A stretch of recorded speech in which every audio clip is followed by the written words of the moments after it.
Buenas tardes, soy Diego Media, interno de medicina de la UDP y voy a hablar un poco hoy sobre síndrome coronario agudo. Entonces, como hoja de ruta de la presentación, vamos a tener una introducción, los factores de riesgo más importantes relacionados al síndrome coronario agudo, la presentación clínica, el diagnóstico, su abordaje inicial y las posibles complicaciones que podría presentar.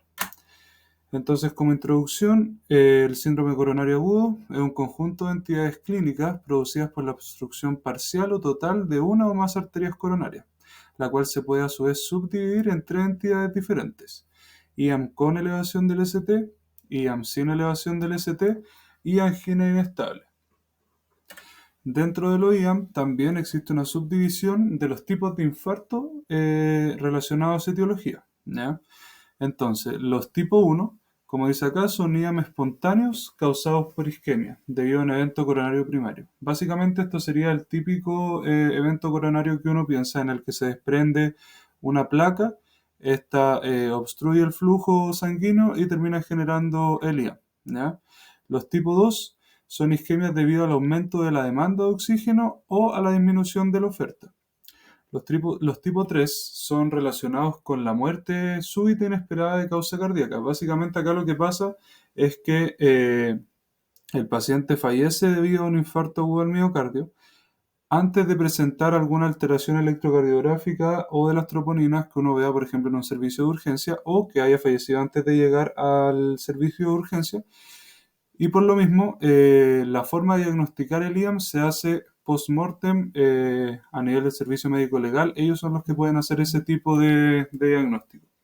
Los tipo 4 se dividen en tipo 4A y 4B. El 4A es el asociado con la intervención coronaria percutánea, básicamente con una angioplastía, mientras que el 4B es asociado con la trombosis aguda del stent. Y finalmente el 5 es un IAM asociado con la revascularización miocárdica o con un bypass, en el que se destaca que las troponinas para poder hacer el diagnóstico tienen que estar 10 veces por sobre el percentil 99 del límite superior. En relación a los factores de riesgo, existen factores de riesgo modificables y no modificables, ¿ya? Como factores de riesgo modificables de importancia tenemos la hipertensión, la dislipidemia o hiperlipidemia, el tabaquismo, la diabetes, la obesidad y el sedentarismo. En relación a los no modificables, en cambio, tenemos la edad, sexo, especialmente masculino, y antecedentes familiares de síndromes coronarios agudos, especialmente en pacientes con familiares que hayan tenido síndrome coronario agudo en edades tempranas. En relación a la presentación clínica, lo más común que se presente es un dolor retroesternal, como dice ahí, de tipo opresivo, de más de 20 minutos de duración, generalmente de alta intensidad y que irradia especialmente a mandíbula, cuello, hombro, espalda y o brazos, ¿ya? Además de esto, los pacientes generalmente presentan síntomas neurovegetativos, como puede ser piel pálida y fría, sudoración, palpitaciones, síncope, náuseas, vómitos, etc. También se asocia muchas veces la disnea a estos cuadros. Y siempre es importante destacar que hay alteraciones especiales en ciertas poblaciones, las cuales más que todo van a presentarse en ancianos, mujeres o diabéticos, en las que la presentación del dolor puede presentarse ya sea en otro lugar o que el cuadro clínico como tal pueda estar un poco más atenuado, especialmente esto en ancianos y diabéticos, ¿ya? Además de eso, es importante tener en cuenta que hay otros dolores fuera del dolor retroesternal típico que también podrían asociarse o nos deberían hacer pensar en un síndrome coronario agudo, ¿ya?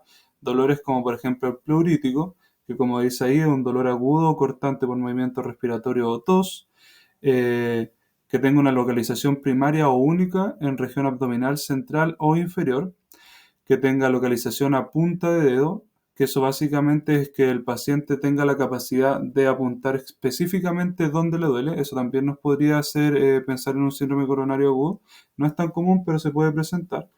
Dolores que sean reproducidos con el movimiento de palpación de la pared torácica o de los brazos, que sea constante y que persista por muchas horas, o el lado contrario, que sea muy breve, de unos segundos o minutos, también nos podría hacer pensar en un síndrome coronario agudo y existe la posibilidad también de que este dolor sea irradiado a las extremidades inferiores.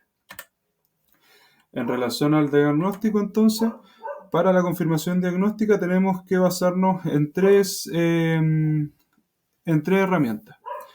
Tenemos que basarnos en la presentación clínica y la anamnesis que estuvimos hablando anteriormente, los hallazgos electrocardiográficos y lo que podamos encontrar en las troponinas. En relación a las alteraciones electrocardiográficas, como dice acá, uno lo que tiene que buscar especialmente son supradesniveles. ¿Ya? Un supradesnivel se considera cuando el punto J es o tiene una elevación mayor a 1 milímetro en al menos dos derivadas contiguas. ¿Ya? En caso de B2 y B3, la elevación del ST varía un poco según el sexo y la edad. ¿Ya? En el caso de las mujeres, se pide para poder hacer el diagnóstico de síndrome coronario agudo con elevación del ST que haya un aumento o una elevación mayor o igual a 1.5 milímetros. Y en el caso de los hombres, si es que estos son menores de 40 años, que sea igual o superior a 2.5 milímetros. Y si son mayores de 40 años, que sea igual o mayor a 2 milímetros. ¿Ya? Además de esto, si tengo un bloqueo completo de rama izquierda, debe tratarse también como un IAM, ¿ya? Que el bloqueo de rama izquierda lo entenderíamos como R' en B5, B6 y S empastada en B1 y B2. Esos son los signos más comunes. Además de eso, se pide un QRS que sea mayor a 0,2 segundos y que podría también encontrarse una onda negativa en B5 y en B6. ¿Ya? Además de esto, la depresión de segmentos del ST en B1, B2 y B3 suele indicar una isquemia miocárdica transmural, especialmente si la onda T se encuentra positiva. Y finalmente, como dice en el punto 5, si hay una elevación del ST en derivadas inferiores, se aconseja extender el estudio a derivadas precordiales derechas, que esto sería B3R y B4R. Entonces, acá tendríamos las dos imágenes en las que vemos, por un lado, el electrocardiograma normal versus un electrocardiograma con infarto agudo del miocardio en el que podríamos ver una elevación del punto J y por otro lado un bloqueo de rama izquierda en el que en la imagen de B1 podríamos ver el empastamiento de la S y el RR' o oreja de conejo en B6 que también se podría y se debería presentar en B5. Junto con esto, aparte del electrocardiograma, como dijimos antes, también tenemos las troponinas para poder hacer el diagnóstico de síndrome coronario agudo. ¿Ya? Básicamente lo que uno tiene que entender de las troponinas es que se va a hacer en el contexto de un paciente con clínica de síndrome coronario agudo, pero sin la elevación del segmento ST. Ese sería el momento de hacerlo. Generalmente en la práctica se hacen las dos cosas al mismo tiempo, electro y troponinas, pero en teoría, según el flujograma, se debería hacer si es que no encuentro alteraciones en el ST. ¿Ya? Lo que voy a hacer es tomar las troponinas y tengo básicamente tres opciones de resultado. Si es que me salen muy altas, yo puedo hacer el diagnóstico de inmediato de un IAM. Por lado contrario, si es que me salen muy bajas y que el dolor esté presente por más de 3 horas, podría descartar el IAM y podría quedar en el punto medio. ¿Ya? Básicamente en el punto medio lo que se recomienda es repetir eh, las troponinas en 1 hora y se podría llegar a hacer el diagnóstico si es que comparando las primeras troponinas con las segundas troponinas se ve un aumento mayor al 20%. En ese caso también podría ser el diagnóstico de síndrome coronario agudo. ¿Ya? En relación al abordaje inicial, tenemos, primero que todo, al paciente se le podría administrar oxigenoterapia. De todas formas, es importante destacar que la oxigenoterapia solo se va a administrar en caso de hipoxemia o disnea persistente. ya que esta puede causar vasoconstricción coronaria y aumentar aún más el estrés oxidativo y por ende afectar más el cuadro actual, ¿ya? Además de esto, podemos dar la nitroglicerina con la intención de mejorar la perfusión coronaria y disminuir la pre y postcarga. Es importante igual tener en consideración que la nitroglicerina se debería evitar en caso de una isquemia ventricular derecha severa, una hipotensión sostenida, pacientes con uso reciente de fosfodiesterasa, por ejemplo el Viagra, y en pacientes con una estenosis aórtica grave. Por ende, se tendría que tener en consideración esto antes de dar nitroglicerina. Además, a los pacientes se les podría dar beta bloqueadores, ya que contribuyen a la disminución de la presión arterial, de la contractibilidad y de la frecuencia cardíaca. Habría que darle antiagregación plaquetaria a los pacientes. En orden de evidencia, lo que uno debería darle a los pacientes es primero el prasugrel, en segunda opción el ticagrelor y en tercera opción el clopidogrel, ¿ya? Generalmente en el sistema público se encuentra el clopidogrel y en otros casos en los que de todas formas se recomendaría por sobre los dos anteriores en pacientes que por ejemplo presenten un alto riesgo de sangrado, mayores de 70 años y en aquellos que se someten a una trombólisis, ¿ya? Además a los pacientes es recomendable darle estatina, más que todo, más que por su efecto lipemiante, como dice acá, es por la capacidad de estabilizar la placa por la que se le da a los pacientes. También se les podría dar YECA WARA2, que se ha asociado con una tasa o con una disminución de la tasa de mortalidad en grupos de alto riesgo. Y finalmente uno le podría dar también anticoagulación, ¿ya? La anticoagulación de todas formas, como dice ahí, va a depender del tipo de síndrome coronario agudo y del manejo que éste recibirá. Entonces, si tenemos, por ejemplo, un paciente con elevación del ST al que sé que voy a llevar a angioplastía, lo que se recomienda es usar heparina no fraccionada y luego de la intervención suspenderlo. En caso de que el paciente esté con una elevación del ST y lo vaya a trombolizar, se podría también llegar a usar, pero es preferible en este caso anticoagular con heparinas de bajo peso molecular. Y en el caso de un paciente sin elevación del ST, también va a depender de cuál es el desenlace o el manejo que le voy a dar posteriormente. Entonces, si lo voy a hacer una intervención invasiva en menos de 40, o sea, en menos de 24 horas, perdón, también se recomienda la administración de anticoagulación, especialmente al momento de la angioplastía.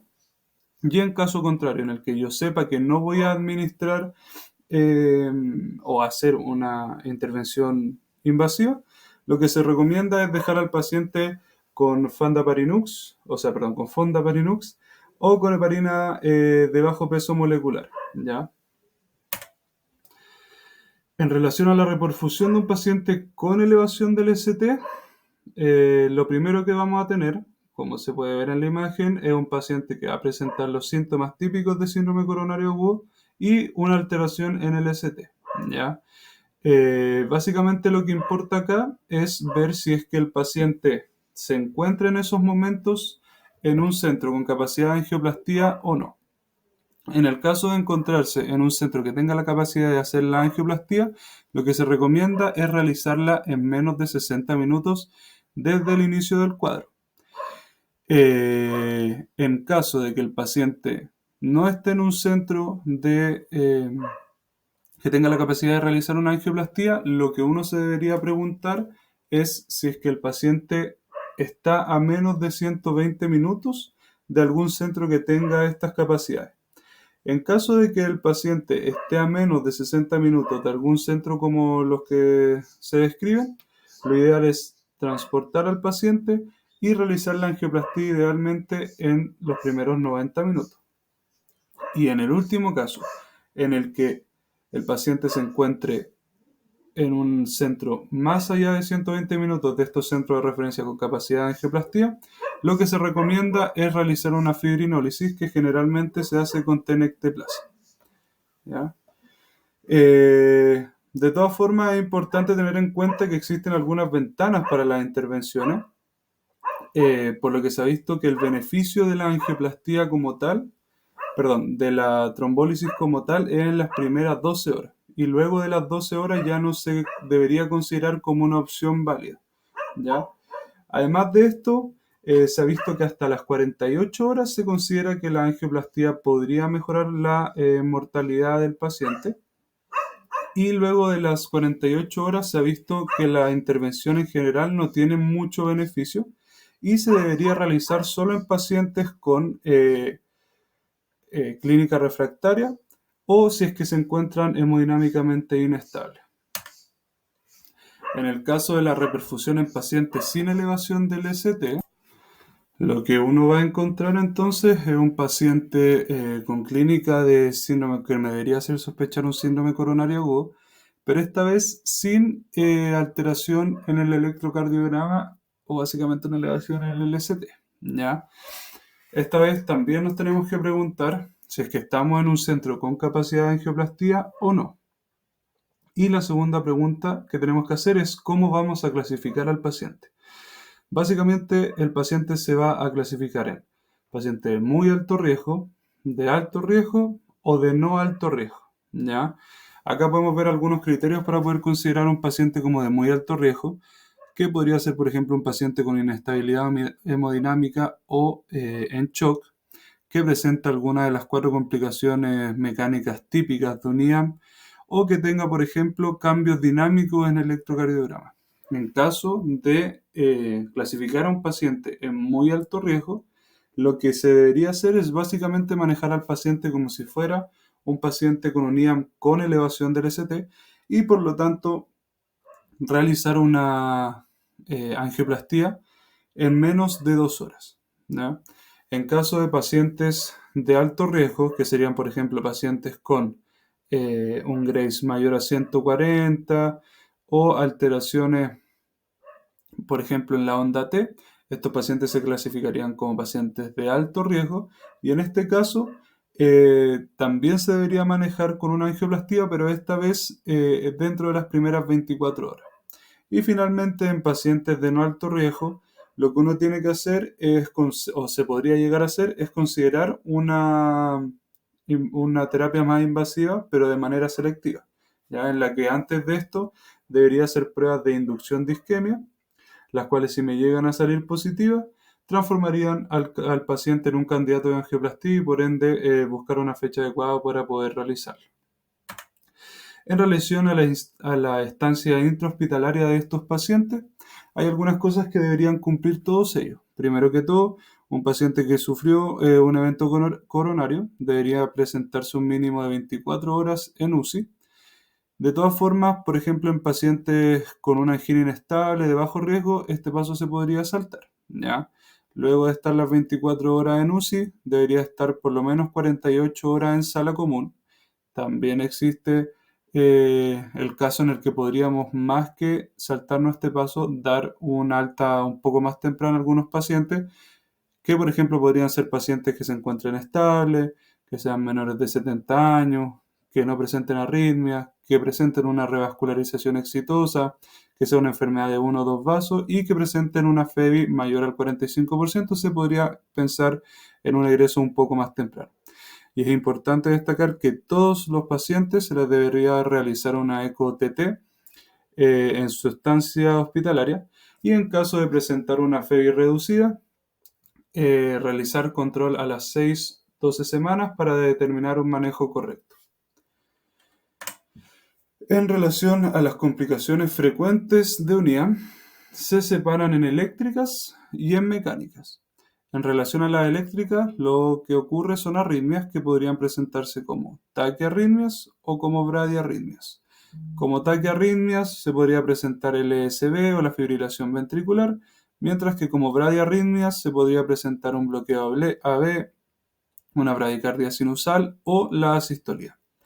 En relación a las mecánicas, podría presentarse un shock cardiogénico, una rotura de pared libre ventricular, que nos llevaría a un tamponamiento cardíaco, rotura del tabique interventricular, que llevaría al paso de sangre de ventrículo izquierdo a derecho, generando alteraciones, o rotura del músculo papilar, que llevaría a una insuficiencia mitral y por ende también nos podría llevar a un edema agudo pulmonar.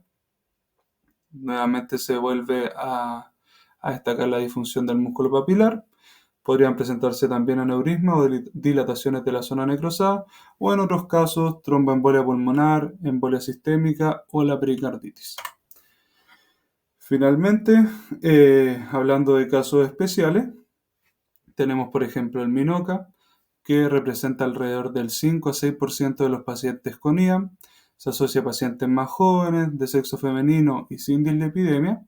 Y generalmente lo que ocurre es que hay una necrosis miocárdica por isquemia, pese a no tener una aterosclerosis, siendo la rotura de placa o un vasoespasmo las causas más frecuentes.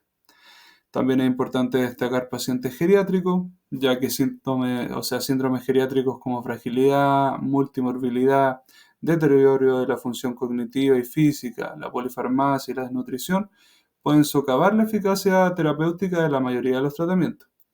Además, en pacientes frágiles no se ha visto un real beneficio a la hora de realizar una coronariografía y es importante hacer una evaluación de riesgo individualizada para ver qué fármacos se le van a dar a cada paciente según su riesgo de caída, riesgo de hipotensión, etc.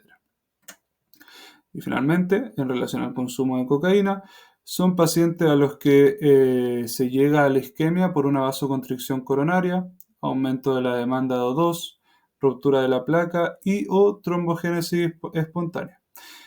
El periodo de mayor riesgo, como dice acá, es el de inmediatamente el post-consumo, y si bien su manejo es similar, hay que hacer énfasis en el uso de algunos medicamentos. Por ejemplo, la nitroglicerina es fundamental ya que alivia las contracciones coronarias. Las benzodiazepinas en dosis alta nos podrían servir, especialmente si hay evidencia de agitación, taquicardia, hipertensión arterial, etcétera, debido a la toxicidad simpático-mimética. Y se recomienda evitar los beta bloqueadores por riesgo de posibles vasoconstricciones por efecto alfa-adrenérgico no bloqueado. Y eso sería básicamente la presentación. Y aquí estaría la bibliografía